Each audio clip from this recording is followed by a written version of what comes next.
So let's start current affairs daily. Today is 4th November. 4th November से we'll continuously start with the current affairs. Though today is 5 November, but क्योंकि मैं vision की side से पढ़ाती हूँ तो it's one day delay. Morning news, let's go.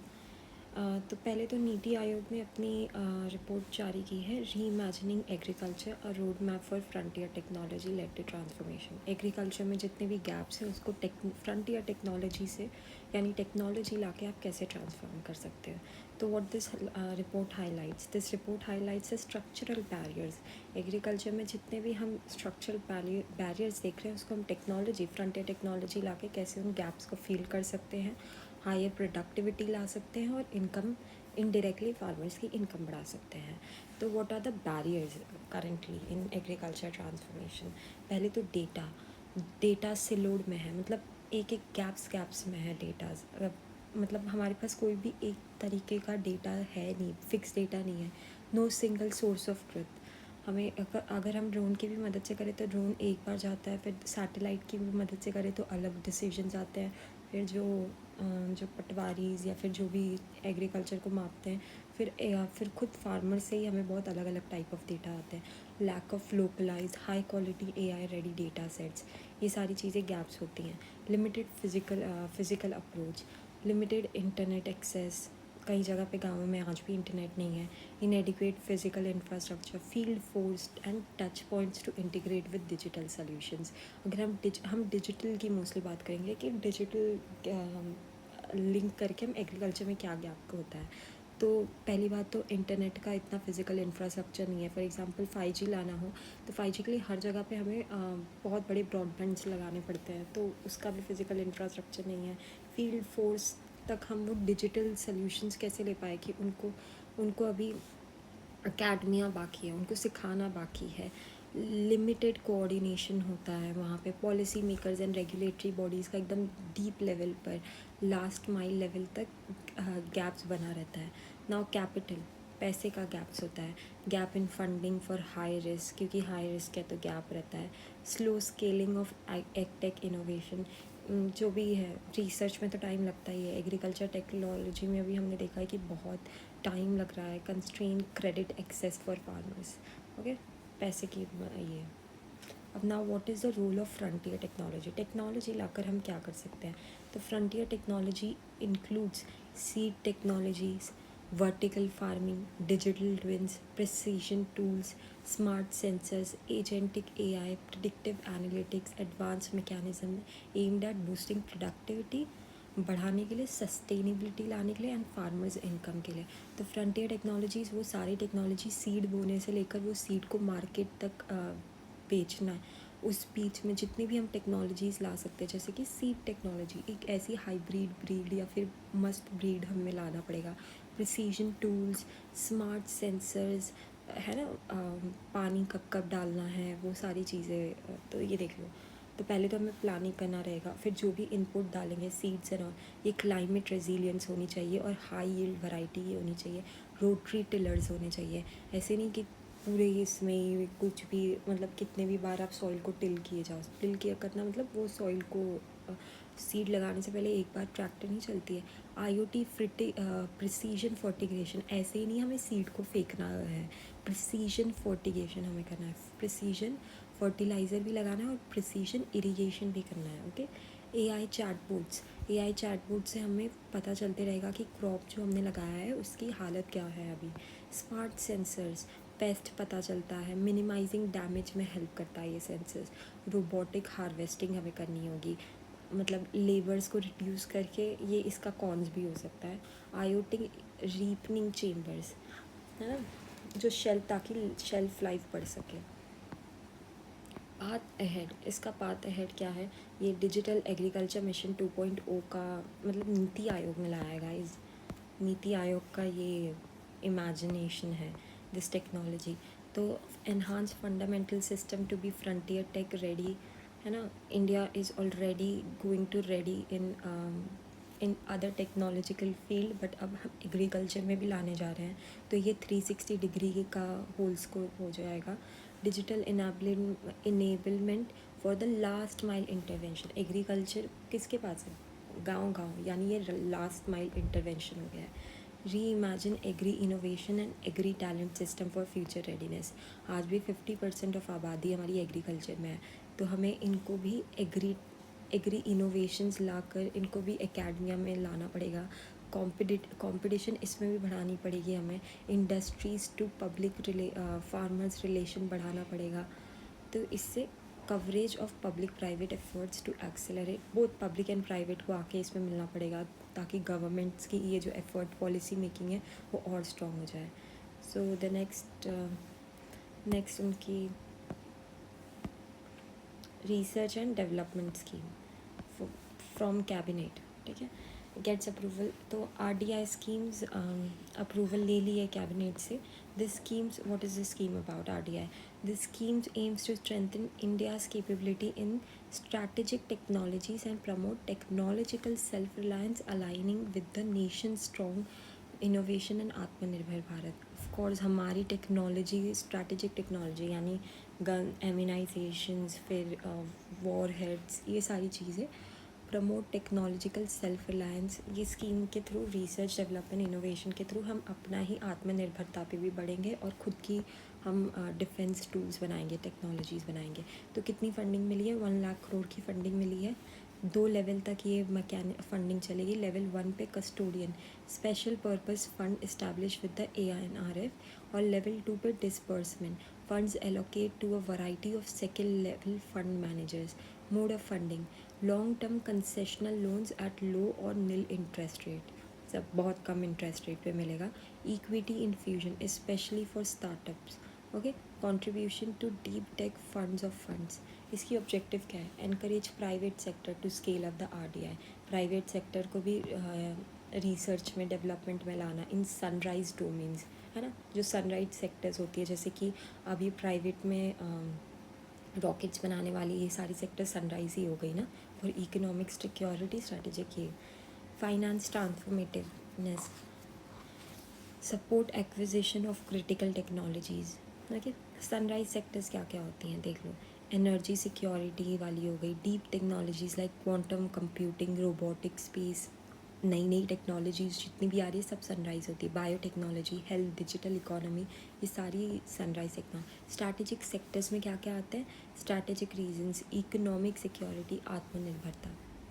Economic security मतलब, और स्ट्रैटेजिक रीजन्स मतलब वही war heads and all, ships and all, ये सारी चीज़ें जो भी। पब्लिक सेक्टर्स में क्या क्या आता है? दो sectors which directly interest the public. Nodal department, ये किस डिपार्टमेंट है? Department of science and technology, of course research development से है। और provided by governing fund of ANRF fund prime minister he hold करता है, चेयर्ड बाय हिम। और फिर handled by executive council of ANRF, manage by empowered group of securities by the cabinet secretary, led by the, of course अगर prime minister है तो prime minister के अंदर cabinet secretary आता है, तो ये मैनेज करता है। इसको देखता एग्जीक्यूटिव काउंसिल है सेम ANRF के अंदर, और इसका प्रेसिडेंट ANRF का। व्हाट इज़ इम्पोर्टेंट फॉर ये प्रीलिम्स की ANRF का हेड ये प्राइम मिनिस्टर होता है ना।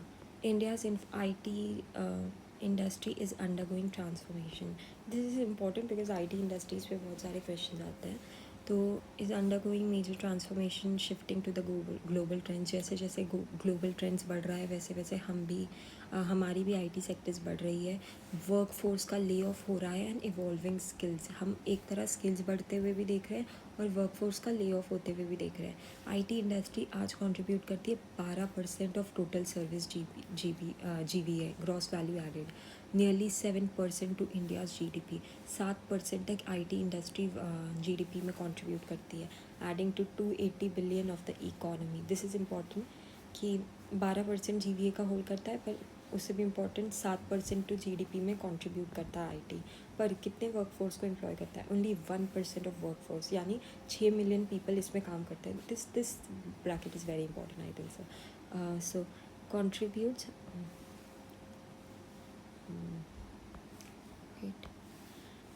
ओके 7% GDP को, 1% वर्कफोर्स को एम्प्लॉय करता है। और वुमेन कितनी होती है? 100, अगर 1% को हम 100% मान लें तो उसमें से 36% ओनली वुमेन होती हैं, which is also reflecting that it is gender inclusive. 1-2% नहीं है, 36% है, बट और बढ़ने की ज़रूरी है. Industry of India has been position as global hub for software service and digital innovation while providing upward mobility for youth especially from smaller towns. Smaller towns सारी बैंगलोर ये सब में जा रही हैं क्योंकि ग्लोबल हब हम बनते जा रहे हैं आईटी इंडस्ट्रीज़ के. Okay. Technological transformation. AI driven automation is disrupting the sectors by automating routine work like reporting, basic coding, and coordination. It is drastically improving developer productivity and shifting the industry focus towards high value AI driven digital. मतलब हम अभी जो AI industries बन रही है या फिर जो IT इंडस्ट्री बन रही है, ये काफ़ी वैल्यूएबल टूल्स निकाल रही हैं और बहुत ही अच्छे से ट्रांसफॉर्मेशन कर रही है. US immigration policy which hike H1B visa fees and tariffs. और जितनी हमारी IT इंडस्ट्रीज़ बढ़ेंगी उतनी हमारी जो ब्रेन ड्रेन है वो कम हो जाएगा. बिकॉज़ अभी US ने भी अपनी H1B वीज़ा पे फ़ीस बढ़ा दी है, इनफैक्ट टैरिफ्स भी बढ़ा दिए गए हैं. तो इस सब चीज़ों से हम अगर हमारी IT इंडस्ट्रीज़ अच्छी है तो क्यों लोग बाहर जाएंगे भी और इतना पैसा भी ना देना पड़े. ऊपर से mass hiring and cost based service are given wage. ठीक है, जितनी ज़्यादा खुलेंगी हमारे इधर AI इंडस्ट्रीज़ या फिर IT इंडस्ट्रीज़ उतनी ज़्यादा हायरिंग होगी. Many professionals but there is always a skill gap that many professionals lack expertise in the fields of AI, cloud and cyber security.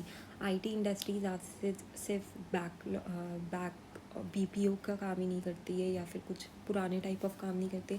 आज AI, cloud computing, cyber security ये सारी चीज़ें भी आ गई हैं. तो वे हेड क्या है? We had reimagined skilling, include AI, emerging technology. Today, India needs to work on their skill gap. The industries needs to include AI, emerging technology for their productive thinking in their regular school curriculum. This is a nice thing कि आप school से ही सिखाने लग जाओ school curriculum में. Government has announced that AI curriculum will be introduced in all schools from class 3 from 2026. मतलब third standard के बच्चों को स्टार्ट कर दो पढ़ाना AI. Okay, great thing. Support startups.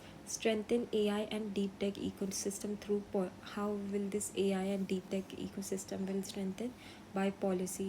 Government ऐसी पॉलिसी लाए, फंडिंग करे, शिफ्टिंग और फंडिंग दोनों तरफ से होनी चाहिए, private and shifting focus from outsourcing to product innovation. बाहर सिर्फ आउटसोर्स करने का काम ना करे बल्कि प्रोडक्ट इनोवेट भी करे. Mandate 6 to 9 months salary compensation, provide retaining career transformation add.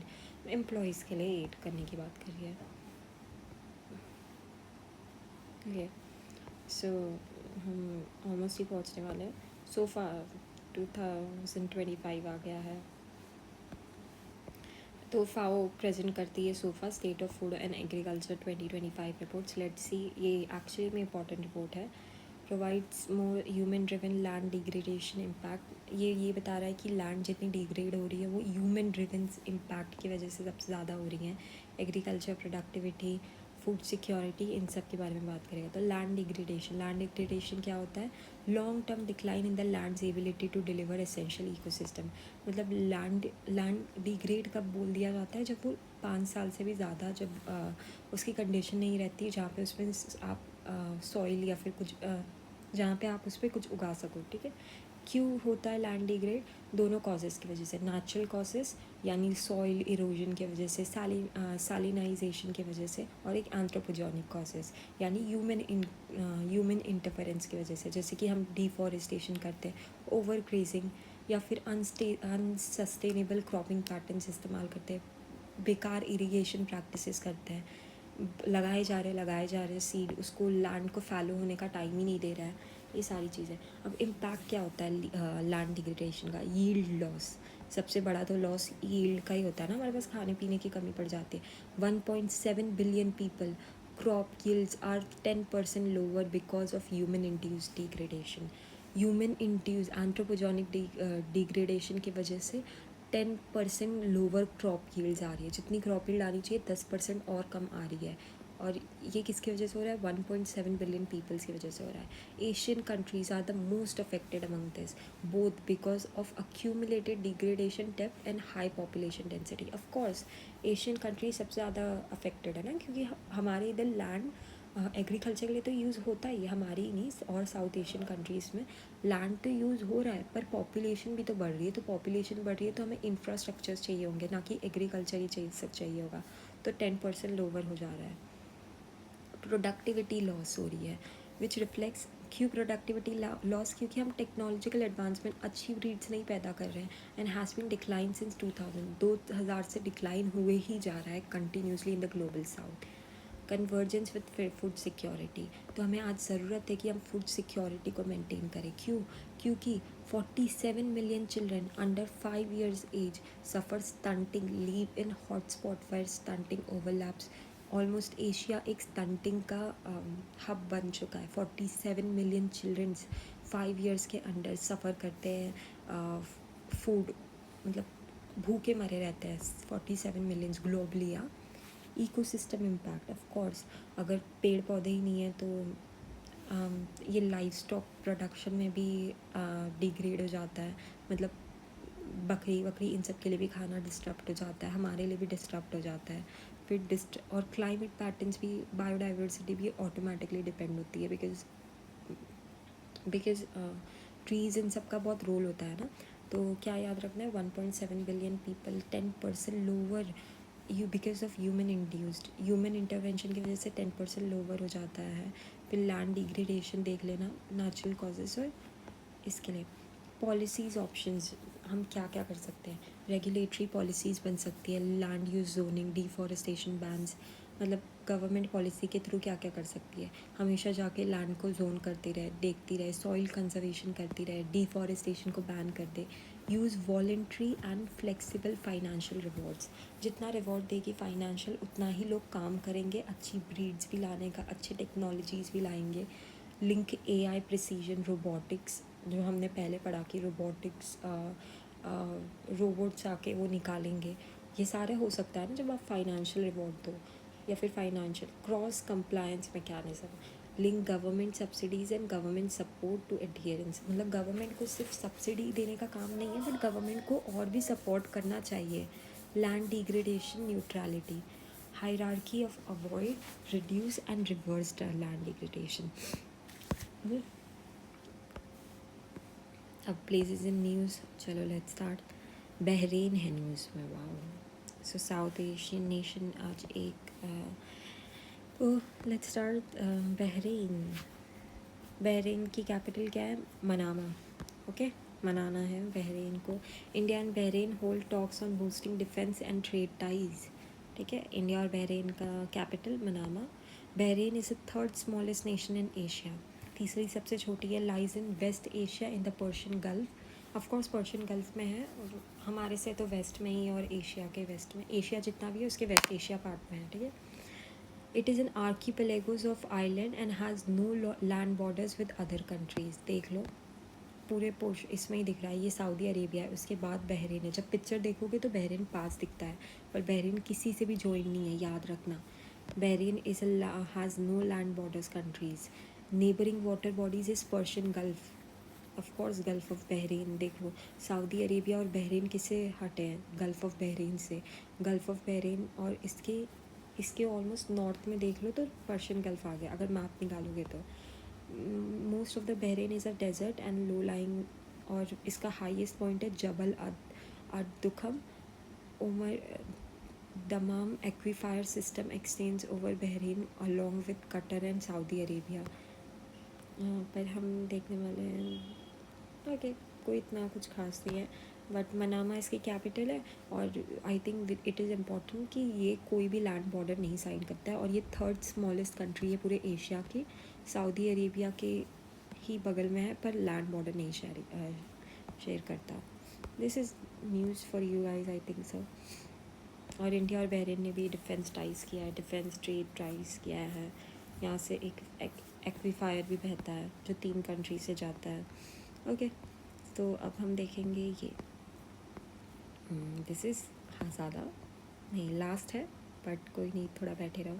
News IMO international migration outlook, ये क्या कहता है? Recently report has been release by the organisation for, इसने क्या कहा है? 225,000 Indian citizens acquire the nationality of an OECD country. OECD country you should know कौन सी कंट्रीज़ होती है? Organisation economic cooperation and development countries की इंडियन सिटीजन्स ऑलमोस्ट इतने लोगों ने एक्वायर किए. China and India continue to account third of all international students. And तीसरी सबसे ज़्यादा आबादी वाली OECD कंट्रीज़ में इंडिया और चाइना के लोग आते हैं. ठीक है, तो हमने हमारी नेशनैलिटी OECD कंट्रीज़ की पार्ट ले रही है. That is it. ठीक है, इतना कुछ ये नहीं है. SHRC इसने क्या किया है? Chandigarh High Court reminds Punjab HSRC that it can only recommend, not issue directions like court. Exactly. HSRC का यही रूल होता है कि देख लो, इधर रूल भी दिया है कि it is a statutory body under the Protection of Human Rights Act, not ये constitutional body. NHRC है. Inquires into human right violation under the state list and concurrent list. दोनों लिस्ट में पावर है और ये स्टैट्यूटरी बॉडी है human rights commission के under. It recommendation are advisory, not legally bounding. What are the composition? एक chairperson होता है जो कि रिटायर्ड चीफ जस्टिस होता है, जज ऑफ हाई कोर्ट होता है, एंड 2 मेंबर्स, 3 मेंबर्स लोगों की बॉडी कंपोजिशन है. तो इसीलिए तो क्योंकि इसमें चीफ जस्टिस या फिर जज ऑफ हाई कोर्ट रहते हैं ना, retired of high court and chief justice of high court, इसीलिए तो ये इशू कर देता है कभी कभार कोर्ट की तरह direction. Appointed by the governor on the recommendation of the committee. एक कमेटी बैठती है, उसके रिकमेंडेशन से chairperson and other members, 3 members लोग हैं. Members can be removed only by president of India. This is important because अगर governor appoint करता है तो उसी को निकालना चाहिए ना, बट प्रेसिडेंट निकालता है. Though it is a statutory body, पर क्योंकि NHRC is also a statutory body, but it can be removed only by president. अच्छी खासी बड़ी बॉडी है यार. Typhoon Kalmaegi made landfall in the central Philippines में लैंडफॉल किया है टाइफून कलमेगी ने. देख लो टाइफून्स क्या होते हैं, ट्रॉपिकल साइक्लोन्स क्या होते हैं, that originate over western Pacific ocean है, उसके वेस्ट में इसने लॉन्च किया है. ठीक है, और बाय द वे साइक्लोन्स कैसे बनते हैं? जब उनको फेवरेबल वार्म 23 डिग्री से ज़्यादा गर्मी हो और फिर एटमॉस्फेयर ज़्यादा लंबे टाइम तक गर्म भी रहे, फिर उतना ही रिलेटिवली जो भी हमने साइक्लोन्स के बारे में पढ़ा है वो सारी चीज़ें आएगी. हम हरिकेन्स बुलाते हैं कहाँ पे? अटलांटिक ओशन में और साउथ पैसिफिक ओशन में, north and south Pacific ocean. Cyclones कब हाँ बुलाते हैं? इंडियन ओशन में हम साइक्लोन्स बुलाते हैं, और विलीज ऑस्ट्रेलिया में बुलाते हैं. टाइफून कहाँ पे बुलाते हैं?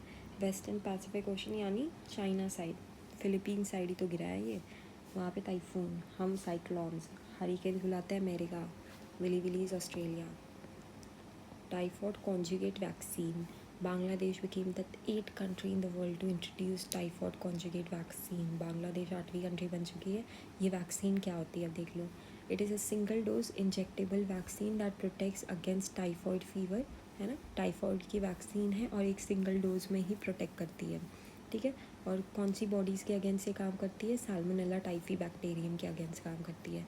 ये क्या करती है? Cause by typhoid. कौन कॉज करता है? साल्मोनेला टाइफी कॉज करता है. टाइफॉइड कैसे होता है? गंदे पानी, वाटर, इन सब से होता है. और इसका इफ़ेक्ट सिम्टम्स क्या है, कैसे कैसे होता है कि high fever, fatigue, headache, nausea, ये सारी चीज़ें होती है. Generational ban on tobacco, very nice. Maldives became the 3rd country to impose generational ban on tobacco. Finally Maldives में बैन कर दिया. बताओ, हमने नहीं किया. Refers to policy that permanently, ये पॉलिसी क्या करती है? परमानेंटली सेल करने से सिगरेट या फिर टोबैको को बैन कर दी है. अब ये लोग कभी भी टोबैको किसी भी एज में नहीं, क्योंकि जनरेशनल बैन है ना, कोई भी जनरेशन नहीं खरीद सकती है. ठीक है, और 3rd country बन रही है जनरेशनल गैप्स में. वार्निंग अबाउट हार्म्स, बाकी सारी चीज़ें. ठीक है, टोबैको का कंजम्पशन क्या है? Around 80% of the world, 1.3 billion people, low and middle income countries के, हमारी भी कंट्री आती है. 80% ऑफ द वर्ल्ड के लो एंड मिडिल इनकम कंट्रीज़ के लोग टोबैको कंज्यूम करते हैं. फॉर्म्स ऑफ टोबैको किस किस चीज़ों को बोला जाता है? Cigarette smoking, water pipe tobacco, cigars, ये सारी चीज़ें. WHO members adopted Currently 183 countries are party to this treaty. कौन सी treaty? WHO Framework Convention on Tobacco Control in 2003. Wow, W health organisation ही करेगी ना टोबैको के रिलेटेड, और 183 कंट्रीज पार्ट है इस ट्रीटी के। Wow nice. रिमेंबर मालदीव्स बन चुकी है। ऑल्टरनेटिव AIFs क्या होता है? इन्वेस्टमेंट फंड्स लोग कैसे कहते हैं।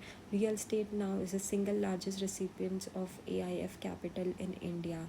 रियल स्टेट में सबसे ज़्यादा इन्वेस्टमेंट हो रही है, सिंगल लार्जेस्ट कैपिटल बन चुकी है, इसके आसपास भी कोई नहीं है। AIF मीन्स क्या होते हैं? वो फंड इस्टेब्लिश और incorporated in India which is privately pooled investment vehicles, है ना। प्राइवेट लोगों का इन्वेस्टमेंट पूरा फंड्स है ये, which collects fund from investors whether Indian और फॉरेन, दोनों ही हो सकते हैं AIF फंड्स में, for investing in a defined investment policies. ठीक है। It is set up by a trust और अ कंपनी और a limited liability partnership company. Regulated AIF को कौन रेगुलेट करता है? ये फ़ंड को सेबी इस फंड को रेगुलेट करता है। इसमें 3 कैटेगरीज आती हैं। Every year question comes out, कैसे ना कैसे इनडायरेक्टली AIF से रिलेटेड क्वेश्चंस बनते ही हैं। कैटेगरी 1 में वो लोग आते हैं जो स्टार्टअप्स होते हैं, सोशल वेंचर्स होते हैं। सोशल वेंचर्स ही मोस्टली स्टार्टअप पे कर देते हैं क्योंकि सोशल कॉज रहता है इनका। तो वेंचर कैपिटल फंड्स शुरू के SMEs, social venture funds, infrastructure funds, ये सारे कैटेगरी 1 में आते हैं। कैटेगरी 3 में कौन आता है? पहले कैटेगरी 3 देखो। employ diverse or complex trading strategies and may employ leveraging through investment in listed or unlisted derivatives, जैसे कि hedge funds, private investment in public equity funds। वो employees जो ये लोग ना डाइवर्स सेक्शंस में इन्वेस्ट करना जानते हैं, जैसे कि ये लोग वेंचर शुरू के ही कैपिटल में करना जानते हैं। ये लोग डाइवर्स सेक्टर्स में करेंगे, वेदर वो डेरिवेटिव, वो स्टॉक लिस्ट हो या फिर अनलिस्ट हो, ये लोग उस पर करेंगे। जैसे कि हेज फंड, प्राइवेट इन्वेस्टमेंट किसी पे भी कर सकते हैं। और कैटेगरी 2 जो ना कैटेगरी 1 में आता है ना कैटेगरी 2 में आता है, वो कैटेगरी 2 बनता है। जैसे कि real estate, private equity funds, funds from distressed assets, वो एसेट्स जो डिस्ट्रेस्ड है, ठीक है, स्ट्रेस नहीं यार, डिस्ट्रेस्ड एसेट्स देख लो।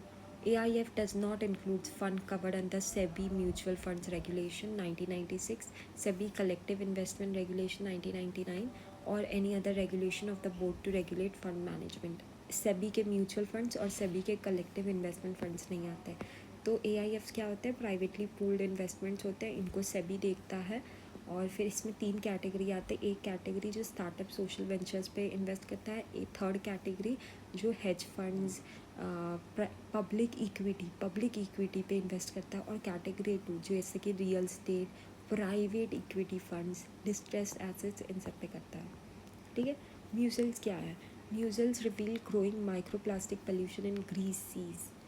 माइक्रोप्लास्टिक पोल्यूशन बढ़ रहा है गाइस ग्रीस सीज में। म्यूजल्स आए बाइवल्फ मोलस्क, ये एनिमल है यार। ये उस सरफेस पे हमने ग्रीस के सीज के सरफेस पे हमने एक म्यूजल्स देखा है। ये बाइवेल्व, दो part mollusc, blue black shells को देखा है।